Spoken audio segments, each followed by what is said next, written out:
Gyles, Brandreth. Mr. Deputy Speaker, thank you for allowing me this opportunity of making what is known as a maiden speech. We've been to Cambridge and to Bath already among the maiden speeches this afternoon. Now we reach another beautiful English city in Chester. I have some reservations about the phrase maiden speech because it does have an unfortunately sexist ring to it. And as a rule, I don't like sexist language, though I have begun to have some reservations about politically correct linguistics since the Honourable Member for Newham North West told me of the Christmas pantomime in his constituency, which for reasons of political correctness was retitled Snow Green and the Seven Persons of Restricted Growth.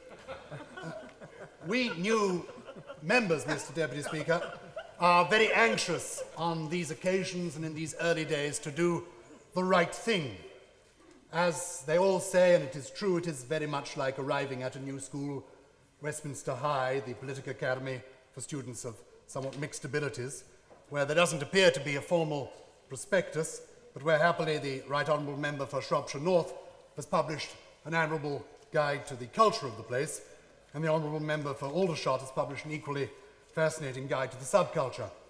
Fortunately, the doorkeepers and the police are always on hand to point one in the right direction.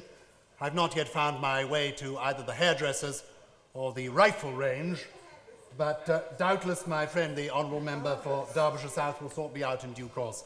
Sitting in the right place is clearly also vitally important, Mr. Deputy Speaker, and on the day of Madam Speaker's memorable election, I found myself innocently drawn to the spot immediately behind the Prime Minister. Instinctively drawn there, I now realise, by an assumption that it was the correct place for the member for the City of Chester, because that is exactly where my predecessor, Sir Peter Morrison, was wont to sit when he served the present Prime Minister's illustrious predecessor so ably and so loyally. Loyalty is very much a word that one associates with Sir Peter, a true gentleman who served his Prime Minister, his party, his constituents and his country with unswerving loyalty and energy and commitment during his nearly 20 years in this House. And now that he has moved on to fresh fields and oil rigs new, I'm sure members on both sides will join me in wishing him well for the future. I've no doubt that Sir Peter will be keeping a discreet eye on my endeavours here, as will his distinguished predecessor, Sir Jack Temple, and indeed his predecessor, Sir Basil Neild. A Member of Parliament, yes, indeed, all very much alive. A Member of Parliament for Chester. We live a great length of time. It's the lovely water that you find on the River Dee. A Member of Parliament for Chester who pioneered what became the 1950 Adoption Act, transforming for better the lives of thousands of families throughout this country.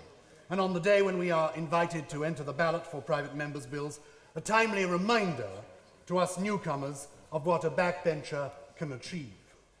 I understand that it is customary on these occasions to extol the virtues of one's constituency. Now, for some members this may be something of a challenge because while the beauties and brilliance of Bradford or Brent or Bootle are very real, they are not necessarily as well known as they might be.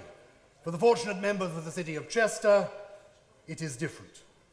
The virtues of Chester are already celebrated. Our city has been likened to the Conservative Party, as modern as tomorrow, with a lot of time for yesterday. We combine the new with excellent communications that are going to be even better when we get the electrification of the railway from Crewe to Holyhead. Superb indeed. That's what I'm hoping to discover. Superb business parks, the very best in British retailing. We combine the new with the old, a unique walled city, a matchless heritage, a great cathedral now celebrating its 900th anniversary. Chester has justly been described as the jewel in the crown of the Northwest. It is, in fact, a pearl in the oyster of England. And if you've not yet been, Mr. Deputy Speaker, the Whitsun Recess and the best hotels and guest houses in the land are waiting to welcome you. In Chester, we have everything, including the Duke of Westminster, which is not a public house, it is a constituent, and one with decided views on certain elements in the gracious speech, views that will be well worth listening to. I have found that all my constituents have views that are well worth listening to. They are articulate and they are concerned. They're particularly concerned about the issues at the heart of this debate: local government, education, and the environment. My constituents, particularly those fortunately elected last Thursday, are concerned that local government reforms don't erode local government accountability. They have especially charged me with attempting to unravel the impenetrable formula by which the standard spending assessment is arrived at, and to explore why it is that a city like Chester, with its special responsibilities towards our national heritage and its ever-growing contribution towards our national tourist industry, appears to be treated perhaps less fairly than it might. My constituents, all of them, are concerned about education. They welcome LMS, diversity, choice, the raising of standards, the special emphasis the gracious speech gives to teacher training.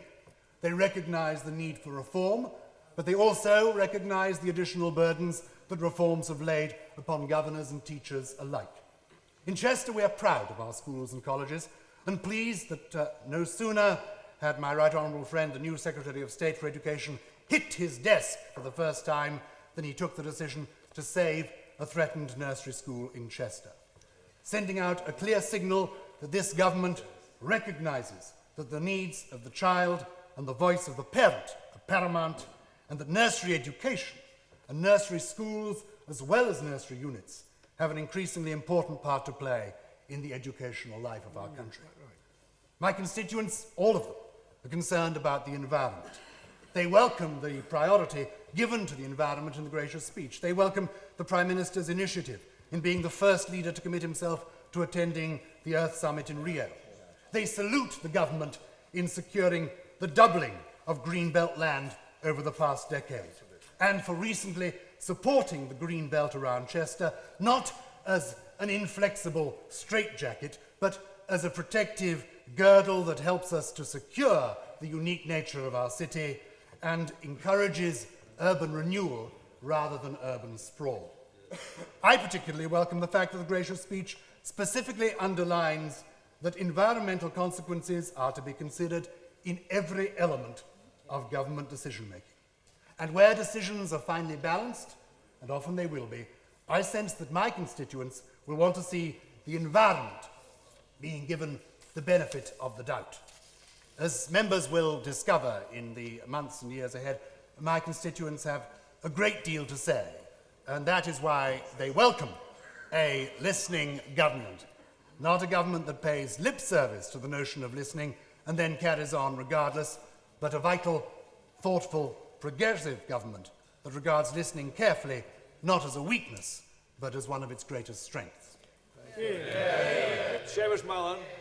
Deputy Speaker, could I pay tribute to the previous speaker on a very excellent maiden speech.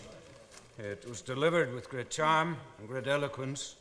I do not know Chester except for its racecourse, and the memories are somewhat painful, but I congratulate him on his tour of that city, and I wish him well in the House. I also would like to congratulate you, Mr. Deputy Speaker, on your appointment.